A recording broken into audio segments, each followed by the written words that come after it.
teachers, staff, students, and administration are vary in their acceptance of students across the Central Valley. I think that's more than, I would say that of the schools that have contacted me about doing site visits, meaning me going in and kind of doing some one-on-one leadership development with the GSA, we do this kind of online survey, and it helps us navigate what kind of climate that school has, right? And there's a climate scale of like hostile, and it goes all the way up to progressive. And most of the GSAs in the Central Valley, I would say, are amongst moderate to hostile, their school environments. And that is usually really scary to a lot of GSA members, because they just think, well, if this is already what we live in, we can't really make progress, right? And I think what I typically encourage and what I really believe is that if we're in an environment that's very hostile, and that's the kind of school environment that you have, then that just means that the progress in your campus is going to take longer to get to progressive, right? We can't expect ourselves even to be able to organize enough to attain a school to be progressive, meaning having, non-gender bathrooms and allowing for transgender youth to attend to any bathroom they want to. Like, that's a big step. That's a big step for schools across the state.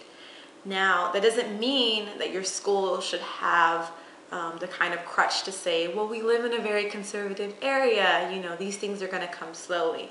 No, that doesn't mean that. I say that I really encourage the GSA members to say, like, recognizing that it's important that you recognize in your development and your plan to make change on campus, that you have a sense of urgency to create change now and in the long term. So if you're in a school that's moderate or hostile, then you need to continue to keep putting pressure on your administration to, become more and more open to LGBTQ and youth on your campus, right? Maybe that's going to be a 3-year campaign. Maybe that's going to be a 2-year campaign. Maybe that's going to be a 1-year campaign. But the reality is that the schools, the schools should not be leeching onto this kind of hostile environment as a crutch. If anything, that should be the fuel that's continuing these GSAs to really push for change. I think the environments on campuses, like I say, vary. But if you have an advisor, the first thing that's most important to do is to articulate to your advisor what a GSA is. A lot of GSA advisors get involved and want to be there for their students, but don't recognize the issues of the LGBTQ youth, right? They don't recognize what the coming out process is like. They don't recognize what depression looks like for our LGBTQ youth. They don't recognize, for that one Mexican-American youth who's having a hard time coming out to his family, what their home life looks like. Be very clear, like, this is a GSA, this is what we need from you and expect from you from a GSA advisor. And this is not just any club. We are a social justice organization that wants to make change, and we want you to be there with us, right? And I think that's the first place to really kind of build coalitions for GSAs, is amongst their advisors, because once their advisor recognizes what they stand for, then they're going to be so much more of a support to kind of create that welcoming space for these GSAs. That doesn't mean the fight to change that on the school campus is going to be any different, but at least they have that adult ally who's ready and willing to fight with them, right? As far as like tangible ideas about how campuses look, I would say that overall these campuses are not fair treating to LGBTQ youth and allies.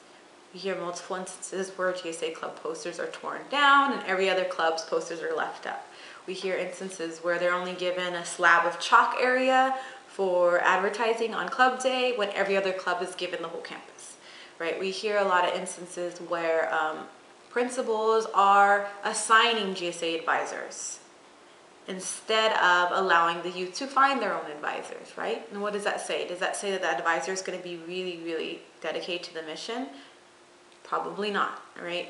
And so these are issues that I think are really important for the GSA members to start talking about, because it's, this need of responsibility to start educating their advisors and their allies on campus so they create that big foundation who are going to help support them on a day-to-day basis.